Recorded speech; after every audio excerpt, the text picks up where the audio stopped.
పల్నాడు జిల్లా వైసీపీలో సీనియర్ నేతగా ఉన్న జంగా కృష్ణమూర్తి గత కొంతకాలంగా చూసుకున్నట్లయితే సొంత పార్టీ ఎమ్మెల్యే అయినటువంటి కాసు మహేష్ రెడ్డి తీరు పట్ల కొంత ఇబ్బందికరమైన పరిస్థితి ఎదుర్కొంటున్నటువంటి పరిస్థితి ఉంది. ప్రస్తుతం మనతో పాటు జంగా కృష్ణమూర్తి ఉన్నారు. సార్ చెప్పండి సార్, మీరు గురజాల నియోజకవర్గానికి సంబంధించి సీనియర్ నేత, మీ పార్టీకి సంబంధించిన ఎమ్మెల్యే కాసు మహేష్ రెడ్డి తీరు మీద మీరు గత కొంతకాలంగా అసంతృప్తి వ్యక్తం చేస్తున్నారు. అసలు ఏంటి కాసు మహేష్ రెడ్డి తీరు, ఎందుకు మీరు ఆయన తీరు పట్ల విమర్శ వ్యక్తం చేస్తున్నారు? నేను విమర్శించడం కంటే నా ఉద్దేశం ఏంటంటే ఒకటే, ఇప్పుడు మొట్టమొదటి నుండి పార్టీ పెట్టకముందు నుంచి పార్టీ పనిచేసిన కార్యకర్తల్ని, పార్టీకి సంబంధించిన ప్రజలను గుర్తుపెట్టుకోవాల్సిన అవసరం ఉంది. అలాంటి చర్యలు ఆ విధంగా ఆయన యొక్క ప్రవర్తనలో తేడా ఉంది కాబట్టి ప్రజల నుంచి ఒక వ్యతిరేకత భావన వస్తుంది. నేనైతే పర్సనల్గా నేను వ్యతిరేకించాల్సిన అవసరం లేదు, వ్యతిరేకించకూడదు. అంటే ఈ ఇటీవల చూసుకున్నట్లయితే మీ కుటుంబానికి సంబంధించి ఒకే కుటుంబంలో 3 పదవులు ఉన్నాయి, అంతకంటే ఎక్కువ ఇవ్వాలని మాట్లాడడం జరిగింది. దాని తర్వాత మీ అబ్బాయి ఎంపీ ఏదైతే జడ్పీటీసీ పదవి కూడా రాజీనామా చేయడం జరిగింది. మీ ఇద్దరి మధ్య కోల్డ్ వార్ ఏంటి సార్? వాడలేదు, ఇది హాస్యాస్పదమైన విషయం. పదవుల విషయానికి సంబంధించి ఏదో ఆయన అవగాహన లేకనో లేకపోతే అమాయకత్వంతో మాట్లాడేది, కానీ అది సరైనటువంటి విధానం కాదు. ఇది పదవులు అనేవి పార్టీ పరంగానే ఉండి, ఒక వ్యక్తికి ఒక పదవి వచ్చిందంటే పార్టీ అవసరాలు తెచ్చి కానివ్వండి, అసలు స్కిల్ని బట్టి కానివ్వండి, ఉన్నటువంటి రిజర్వేషన్స్ బట్టి కానీ రకరకాల ప్రభావంగా అతనికి పార్టీలో పదవి రావడం జరుగుతుంది. మా అబ్బాయికి సంబంధించి జడ్పీటీసీ అనేది బీసీ సంబంధించిన రిజర్వేషన్ సంబంధించినటువంటిది. అంతేగాని అట్లా కాకుండా కూడా అతను మాట్లాడే విధానం ఎట్లా ఉందంటే, పదవులన్నీ నేనే ఇచ్చాను, ఒక ఇంట్లో ఇది పదవులని మాట్లాడటం అనేది అతని యొక్క మా విచక్షణాగానికి వదిలిపెడుతున్నాం. ఎందుకంటే జడ్పీటీసీ సంబంధించిన పదవి అది రిజర్వేషన్లో వచ్చిన పదవి. అది మాట్లాడుతూ కూడా సామాజిక వర్గాల గురించి కూడా మాట్లాడిన పరిస్థితి కనపడుతుంది. అంటే ఒక సామాజిక వర్గం బలంగా ఉన్న చోట ఇక్కడ బీసీ సామాజిక వర్గానికి సంబంధించిన జడ్పీటీసీ పదవి ఇచ్చామంటే రిజర్వేషన్కి సామాజిక వర్గాలకు సంబంధం లేదు. ఏ సామాజిక వర్గం బలంగా ఉన్నా క్యాస్ట్ సంబంధించిన సామాజిక వర్గాలు బలంగా ఉన్నప్పుడు కూడా బీసీ వర్గాలకు సంబంధించిన రిజర్వేషన్లో ఇవ్వబోతుంది. సర్పంచ్ సంబంధించి ఆ గ్రామానికి సంబంధించినటువంటి వాళ్ళందరూ కూడా కలిసి సర్పంచ్ని ఏకగ్రీవంగా ఎన్నుకోవటం జరిగింది. ఎమ్మెల్సీ సంబంధించి అంటే పక్క ఇట్లింటి పదవులు అనేది మాట్లాడుతూ అనేది ఇక్కడ అయితే వాళ్ళకు ఒక న్యాయం, మాకు ఒక న్యాయం, మలగిన వర్గాలకు ఒక న్యాయం, వాళ్ళకు ఒక న్యాయం. వాళ్ళ తాతగారు ముఖ్యమంత్రి చేశాడు, వాళ్ళతో ఇంకో తాతగారు చైర్మన్ చేశారు, మంత్రులు చేశారు, జస్టిస్ చైర్మన్ ఎమ్మెల్సీ చేశారు, వాళ్ళ నాన్నగారు వాళ్ళ ఇంట్లో మంత్రి చేసి ముఖ్యమంత్రి చేసినప్పుడు కానీ, ఎంపీ చేసినప్పుడు కానీ, వాళ్ళ నాన్నగారు శాసనసభ్యులు చేయడం జరిగింది. ఇది కరెక్టైన పదవి. విద్యార్థులకు సంబంధించిన ఆయన ఏదో కావాలని మాకు పదవులు ఇచ్చారటువంటి విధంగా మాట్లాడుతాము. మా వాళ్ళు మానసికంగా మనస్తాపాన్ని గురించి రిజైన్ చేయడం జరిగింది. అంటే నియోజకవర్గంలో జరుగుతున్న పరిణామాలని మీరు ఎప్పుడైనా అధిష్టానానికి కానీ పార్టీ పెద్దలకు కానీ వివరించే ప్రయత్నం చేశారు? అక్కడి నుంచి ఎలాంటి రెస్పాన్స్ వచ్చింది? వివరించడానికి ప్రయత్నం చేసాము, విషయం తెలుసు. తెలిసే కాకుండా రిపోర్ట్లు కూడా ఉంటాయి. ఎందుకంటే పార్టీ పరంగా ఏ పార్టీ పరంగా ఏం జరుగుతుంది నియోజకవర్గాలు తెలియకుండా రిపోర్ట్ చెప్పాను. నా వైపు నుంచి కూడా అధిష్టానం దృష్టికి తీసుకురావడం జరిగింది.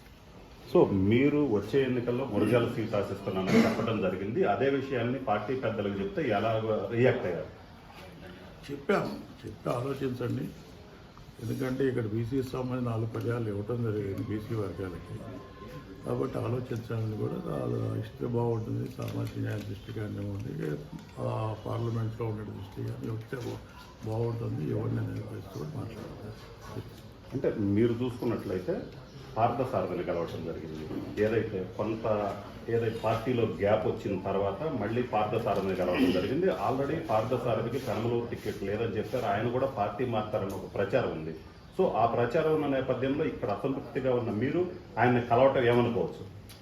ఇప్పుడు పార్థసారథి కలవటంలో వేరే ఎలాంటి ఉద్దేశం లేదు. ఇది కట్టసే. ఎందుకంటే పార్థసారథి ఈరోజు కలవటం కాదు. పార్థసారథి దాదాపు నాకు 2004లో నేను ఎమ్మెల్యేగా ఉన్నప్పుడు సాక్షాత్ ఎమ్మెల్యే, అందుట్లో కాక మంత్రి కూడా చేసే సంబంధించిగా విజయవాడలో కట్టసే కలుపుతున్నాం కానివ్వండి. ఇది మొన్న ప్రత్యేకంగా పార్థసారథి కలిసిన పరిస్థితులు ఎలాంటి రాజకీయపరమైనటువంటి పరిస్థితులు మూలంగా ఆయన కలిసే కలవలేదు.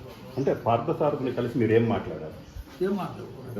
పత్రిక వెళ్ళి కలుస్తా, ఎవరు జనాలు కలిసి మాట్లాడారు కానీ రాజకీయాల గురించి చర్చించలేదు. ఆయన నాతో మాట్లాడి నేను ఆయనతో చర్చించాను. సో ఇప్పుడు జనరల్గా చూసుకున్నట్లయితే వైసీపీ పార్టీ సామాజిక సమీకరణలో సామాజిక న్యాయం చేస్తున్న పార్టీ అని చెప్పారు. ఇప్పుడు చూసుకున్నట్లయితే ప్రత్యేకంగా ఇప్పుడు గురజాల్లో బీసీ నేతగా మీరున్నారు, పార్థసారథి బీసీ నేత. ఇప్పుడు చూసుకున్నట్లయితే కనిగిరి పార్థసారథి బంధువు అయినటువంటి బుర్ర మసోద్ అయినారు, ఆయనకు కూడా టికెట్ లేనటువంటి పరిస్థితి వచ్చింది. సో ఇలాంటి సిచ్యువేషన్ ఏదైతే బీసీలకి ప్రాధాన్యత కల్పిస్తున్నామని వైసీపీ చెబుతుంది, ఇక్కడ చూస్తున్నట్లయితే మీరు కావచ్చు, పార్థసారథి కావచ్చు, బుర్ర మసోద్ యాదవ్ కావచ్చు, సో ఇలాగా బీసీలకు సంబంధించిన అందరికీ సీట్లు లేనటువంటి పరిస్థితిని చూస్తే మీకేమనిపిస్తుంది? పార్టీలో నిజంగా చెబుతున్న సామాజిక న్యాయం ఉందంటారా లేదంటారా? ఇప్పుడు ఆలోచించాలి. పార్టీపరంగా కూడా మా పార్టీ ఏదో టికెట్ ఇవ్వలేదన్నో, ఇంకోటో లేకపోతే టికెట్కి సంబంధించిన కన్సిడర్ చేయట్లేదన్నో, లేకపోతే ఏదో తెలియదు ఇంకా మాకు.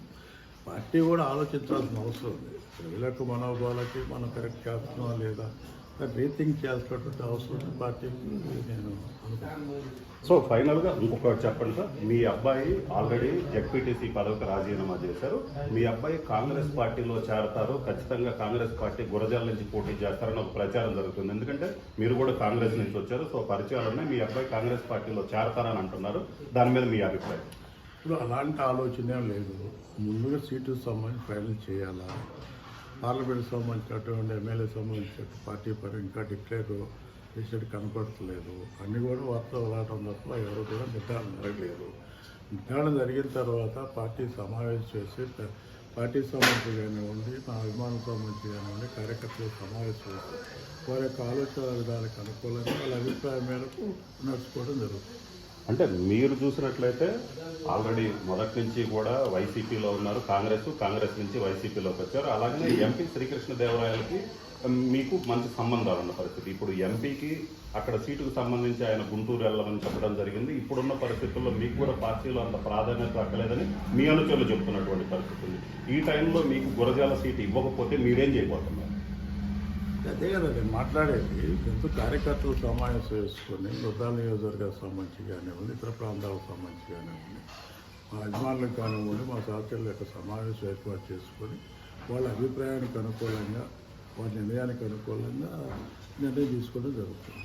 అంటే మీరు ఒకవేళ మీకు సీట్ ఇవ్వకపోతే మీ అభిమానులు, మీ అనుచరులు పోటీ చేయాలని భావిస్తే మీరు రెబల్గా పోటీ చేస్తారా, లేకపోతే పార్టీ మారుతారా?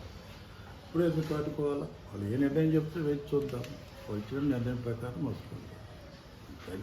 సో ఇది పరిస్థితి. మొత్తం మీద చూసినట్లయితే వైసీపీలో సామాజిక న్యాయానికి వైసీపీ పెద్దపీట వేస్తుంది. అయితే ప్రస్తుతం జరుగుతున్నటువంటి పరిస్థితులు ఏదైతే ఉన్నా ఆ పరిస్థితులు చూసినట్లయితే అక్కడ ఏం జరుగుతుంది, ప్రజల అభిప్రాయాలు, ప్రజల మనోభావాలకు అనుగుణంగా ఇక్కడ సామాజిక న్యాయం జరుగుతుందా లేదా అనేది ఒకసారి పార్టీ పెద్దలు కూడా ఆలోచించాలి. అలాగే ఎమ్మెల్యే మహేష్ రెడ్డి తీరు అయితే మాత్రం కరెక్ట్ కాదు. ఒకే కుటుంబానికి 3 పదవులు అంటూ ఆయన చేసినటువంటి వ్యాఖ్యలు కరెక్ట్ కాదు. ఆయన కుటుంబంలో తరతరాలుగా వాళ్ళు ఏ విధంగా పదవులు అనుభవిస్తున్నారో వాళ్ళకు ఒక న్యాయం, మాకొక న్యాయం అని చెప్తున్నారు. తన పార్టీ తనకు సంబంధించినటువంటి అనుచరులు, అభిమానులతో సమావేశమై వాళ్ళు ఏ నిర్ణయం తీసుకుంటారో ఆ నిర్ణయం ప్రకారం తాను నడుచుకుంటానని చెప్తున్నారు. కెమెరామెన్ సిద్ధుతో రామారావు, టీవీ, గుంటూరు జిల్లా.